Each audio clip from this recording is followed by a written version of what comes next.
इस बार प्रेम की कच्ची डोरी से बंधे हुए हम पहुंच गए पावा गांव, जो कि पाली जिले के सुमेरपुर तहसील से लगभग 35 किलोमीटर की दूरी पर है।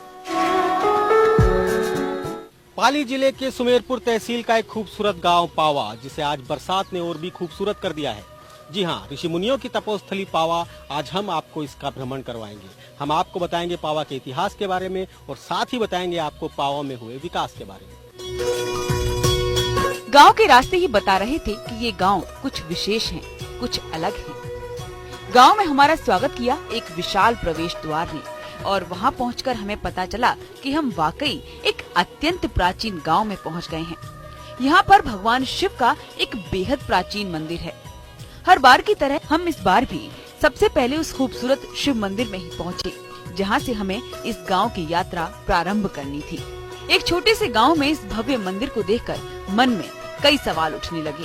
पावेश्वर महादेव के इस मंदिर के बारे में जानकारी ली तो पता चला कि वो तो तपोस्थली है, जहां भगवान परशुराम के पिता जमदग्नि ने कई वर्षों तक तपस्या की थी और परशुराम जी की माता रेणुका जी यहीं स्थित एक बावड़ी से कपड़े की गठरी में पानी बांधकर ले जाती थी। यहाँ ये जो शिवलिंग है ये ऑटोमेटिक प्रकट है। जो परशुराम जी के दादाजी या पिताजी यहाँ तपस्या करते थे और उनकी माताजी सोरम घाट से डेली 25 किलोमीटर यहाँ से सालेश्वर महादेव आया हुआ है, वहाँ पे पानी लेके जाते थे। और ये बहुत पुराना मंदिर है।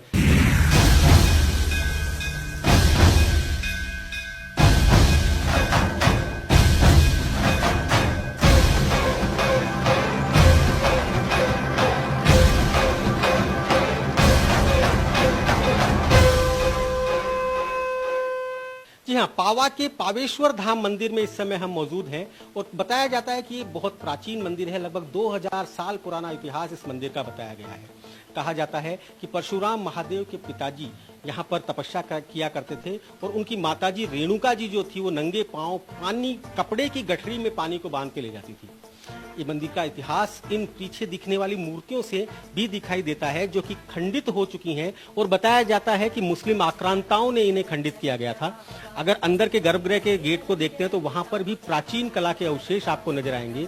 इस मूर्ति को देखते हैं, जो शिवलिंग जो आपको नजर आ रहा है, इस शिवलिंग के बारे में बताया जाता है कि कुछ ऋषि मुनि यहाँ पर तपस्या करते थे, जो कि कुछ दिन में उज्जैन जाकर महाकाल के दर्शन किया करते थे। लेकिन उनकी तपस्या से भगवान इतने प्रसन्न हुए कि वो स्वयं यहाँ प्रकट हो गए और इसीलिए इस शिवलिंग को स्वयंभू शिवलिंग माना जाता है। अगर आप गर्भगृह में थोड़ा सा ढंग से देखेंगे तो आपको नजर आएगी एक ज्योत नजर आएगी, जो कि अखंड ज्योत के नाम से जानी जाती है। और कहा जाता है कि इस अखंड ज्योत में कभी भी कालापन नहीं आता। अगर देखेंगे ज्योत के ऊपर जब भी कोई दिया जलता है तो उसके ऊपर कालीक जम जाती है, परंतु इस ज्योत में आपको अगर आप ढंग से जूम करके देखेंगे तो देखेंगे कि इसमें कालीक नहीं है, बल्कि केसर की तरह से पीलापन यहाँ पर रहता है।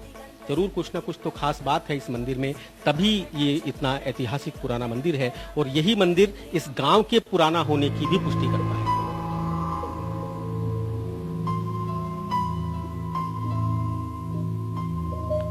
मंदिर से निकलकर हम उस बावड़ी की ओर चल दिए, जो आज भी लोगों को जल संरक्षण का संदेश देती नजर आती है।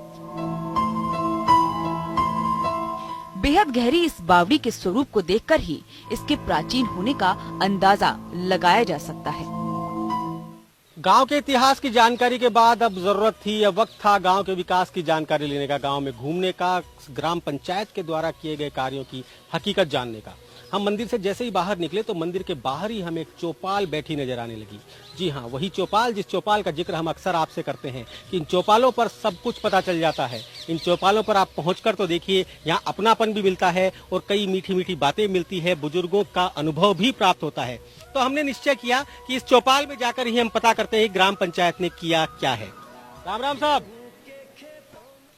जी साहब, सबसे पहले हम आते हैं गांव के सबसे बुजुर्ग व्यक्ति जो इस समय नजर आ रहे हैं चौपाल